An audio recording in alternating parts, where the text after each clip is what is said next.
August 6, 1945. Joseph Stalin was at his dacha outside Moscow when the news arrived. It was early evening and he had been reviewing reports from the front, though front was perhaps the wrong word now. The war in Europe had been over for 3 months. Nazi Germany had surrendered on May 8th. The great patriotic struggle that had cost the Soviet Union over 20 million lives was finally finished. But the war against Japan continued, and Stalin had promised Roosevelt and Churchill at Yalta that the Soviet Union would enter the Pacific War 3 months after Germany's defeat. That deadline was approaching. August 8th, just 2 days away. Soviet forces were massed on the Manchurian border, ready to sweep into Japanese-occupied territory and claim the territorial concessions that Stalin had negotiated as his price for entering the war. Vyacheslav Molotov, the foreign minister, entered the room without ceremony. His face was carefully neutral, but Stalin, who had worked with Molotov for decades, could read the tension in his posture.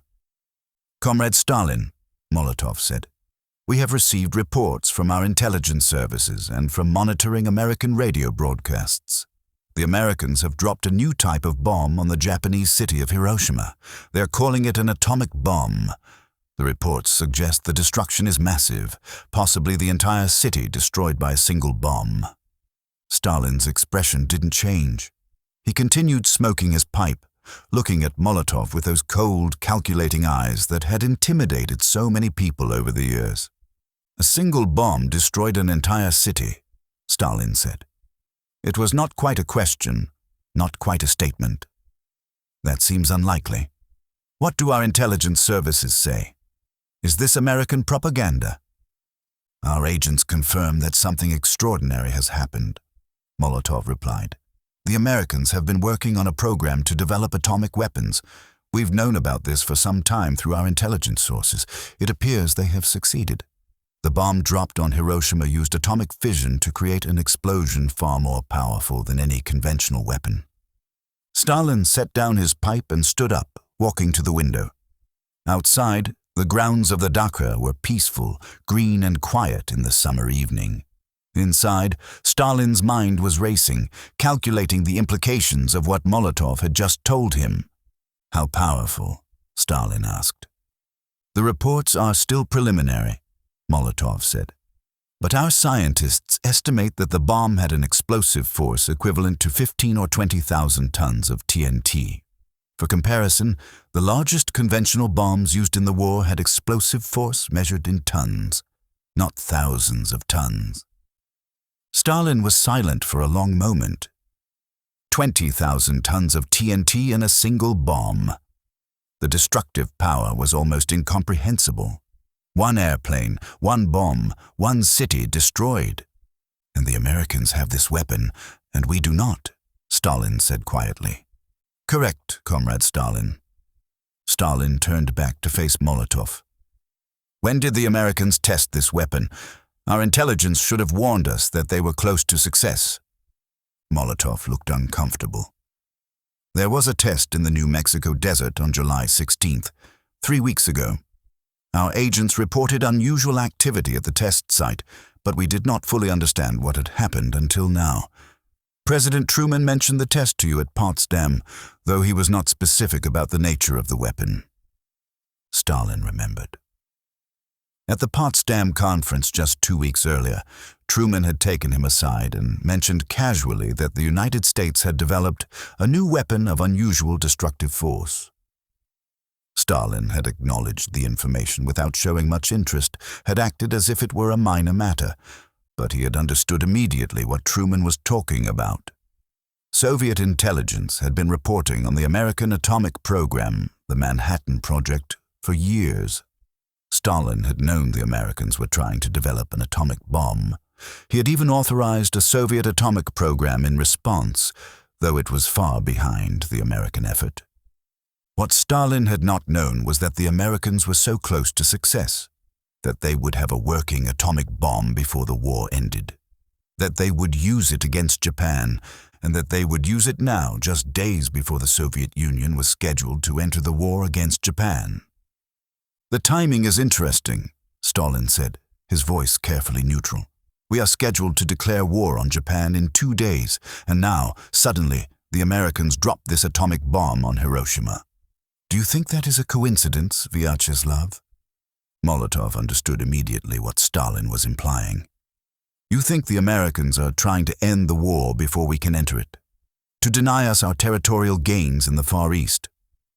"I think," Stalin said slowly, "that the Americans are sending a message. To Japan, yes, surrender or face more atomic bombs, but also to us.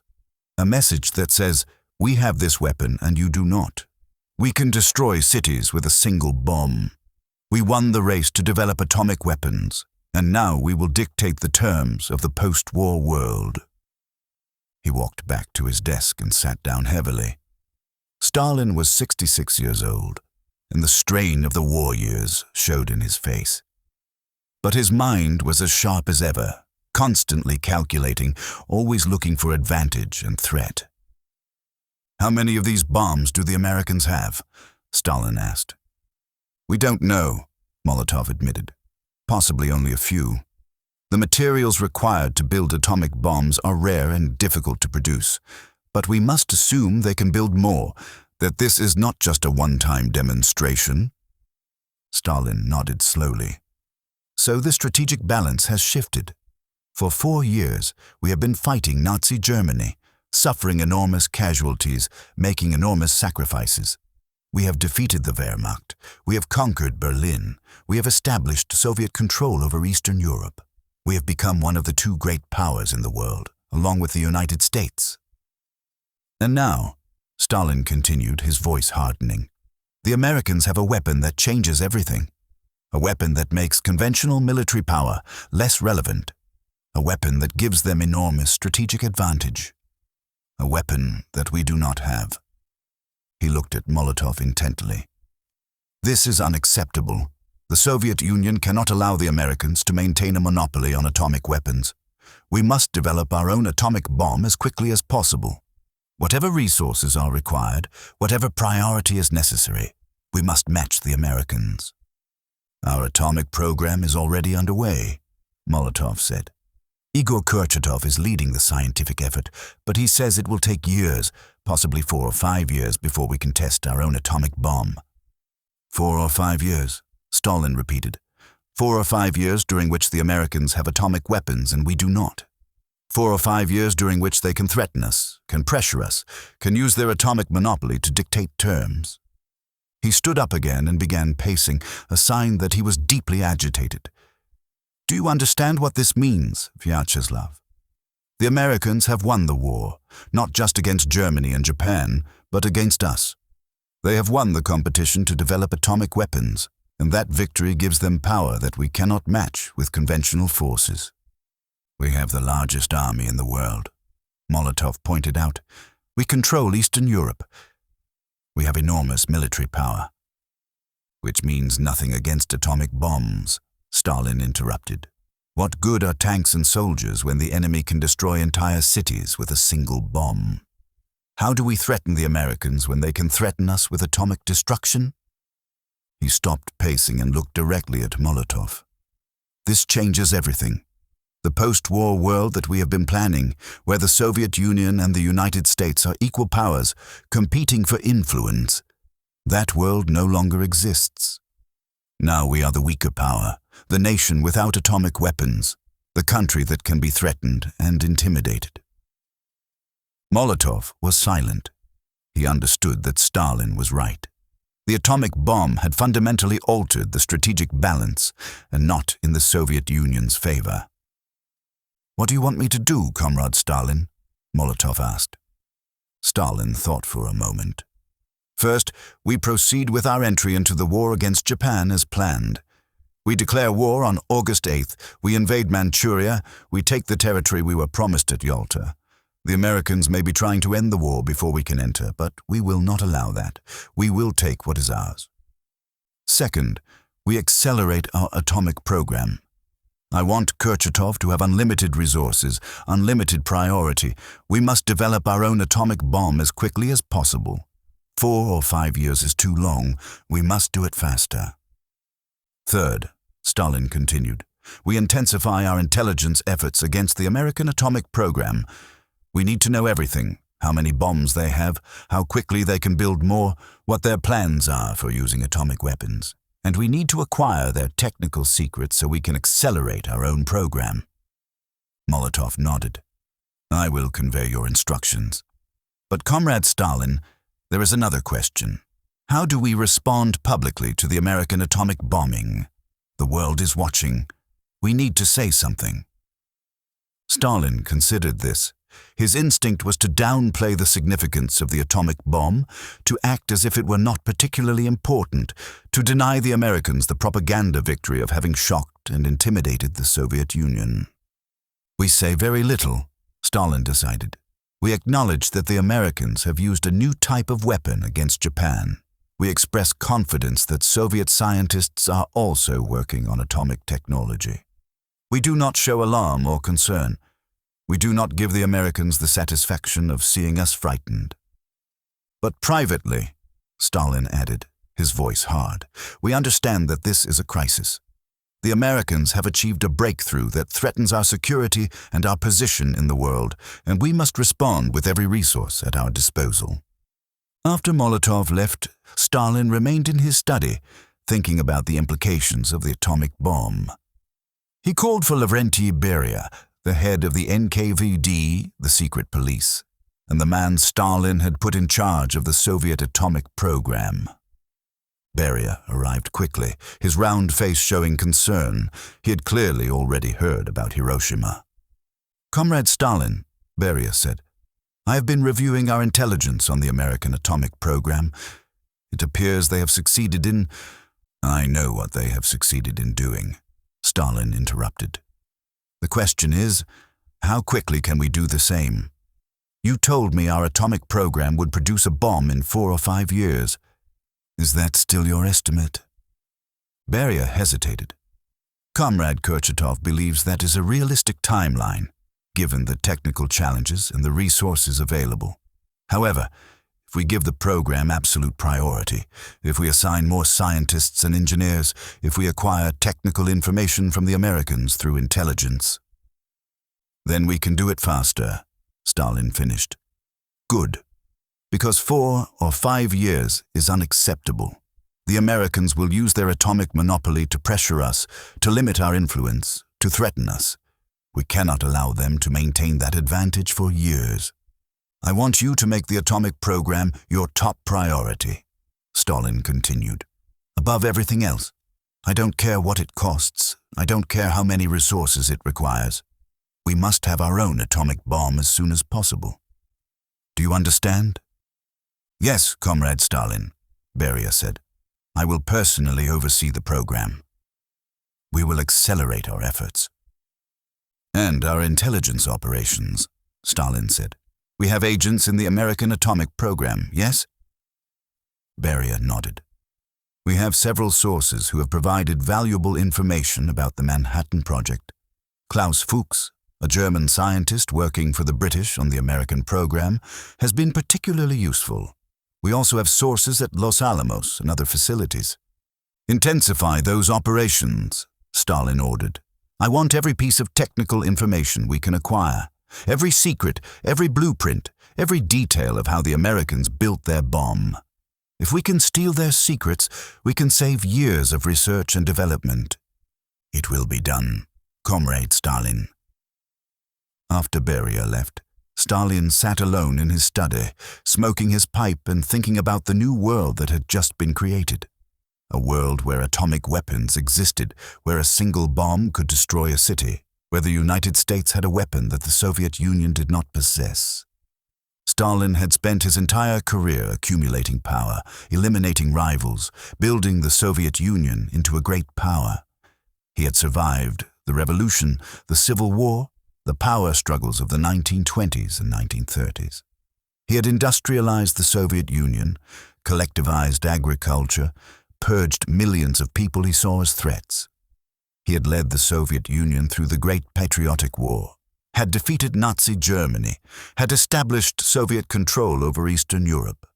And now, at the moment of his greatest triumph, when the Soviet Union stood as one of the two great powers in the world, the Americans had developed a weapon that threatened to make all of Stalin's achievements irrelevant.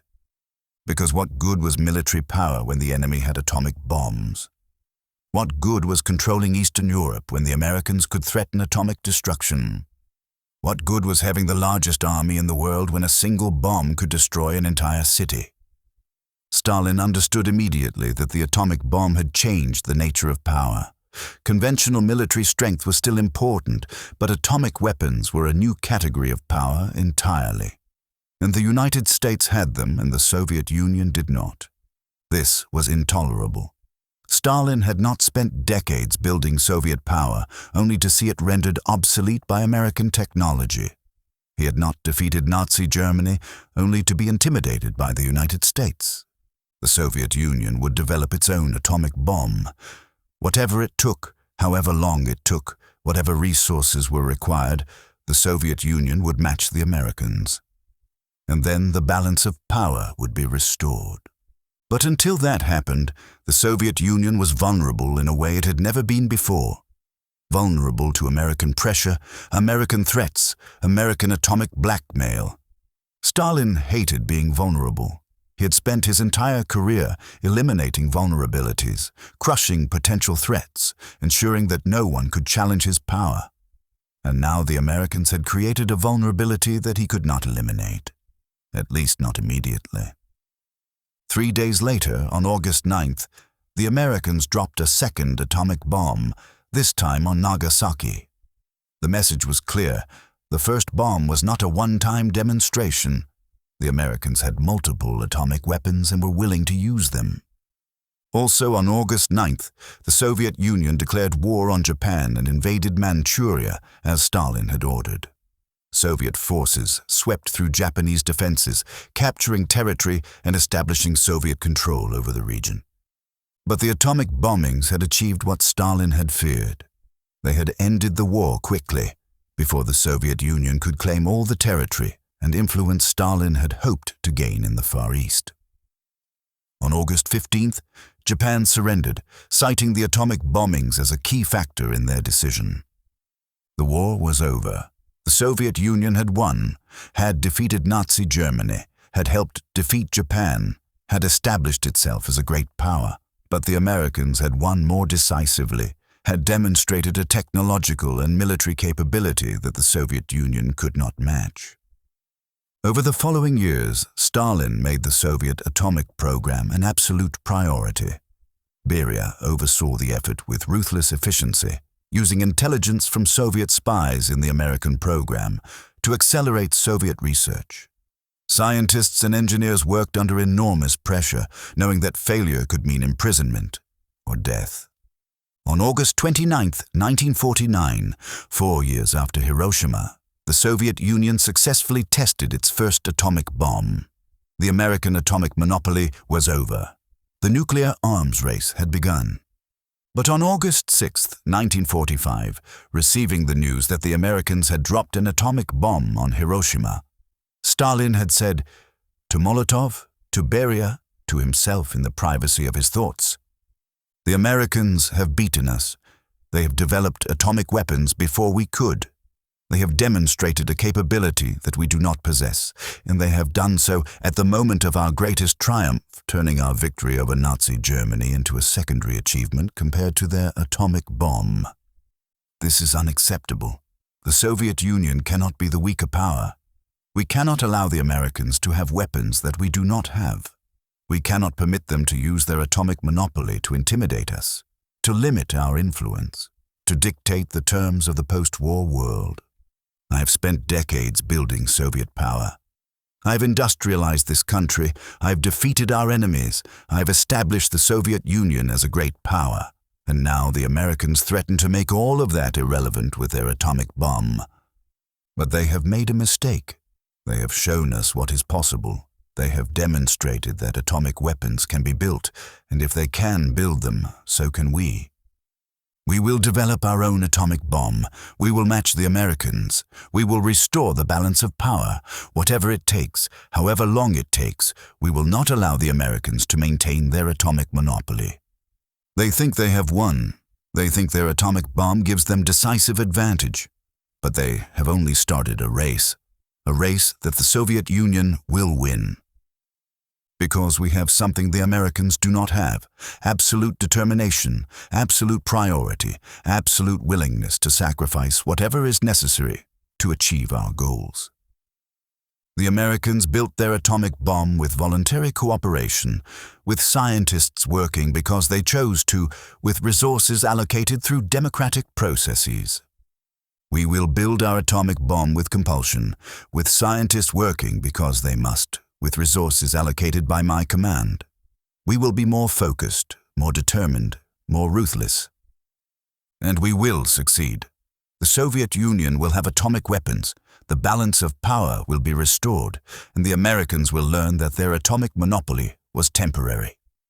But until that day comes, we are vulnerable, and I hate being vulnerable. The Americans have changed the world with their atomic bomb. They have created a new kind of power, a new kind of threat, and they have forced the Soviet Union to respond, to compete in a new arms race. This is not the post-war world I wanted. I wanted a world where Soviet military power and control over Eastern Europe would make us secure, would give us influence, would ensure that we could never again be invaded as we were by Nazi Germany. Instead, the Americans have created a world where conventional military power is less important than atomic weapons, where security depends not on armies, but on bombs, where the balance of power is determined by technology rather than territory. I don't like this new world, but I must adapt to it. The Soviet Union must adapt to it. We must develop atomic weapons, must compete with the Americans in this new arms race, must ensure that we are never again in the position of having the Americans threaten us with weapons we cannot match. The Americans dropped their atomic bomb on Hiroshima. They think they have won, but they have only begun a competition that will define the post-war world. And the Soviet Union will compete. We will match them. We will surpass them if we can. Because that is what I do. I compete, I accumulate power, I eliminate threats, I ensure Soviet security and Soviet strength. The atomic bomb is a new challenge, but it is still just a challenge, and I have overcome every challenge I've faced. This one will be no different. That was what Stalin said when he learned the US had the atomic bomb.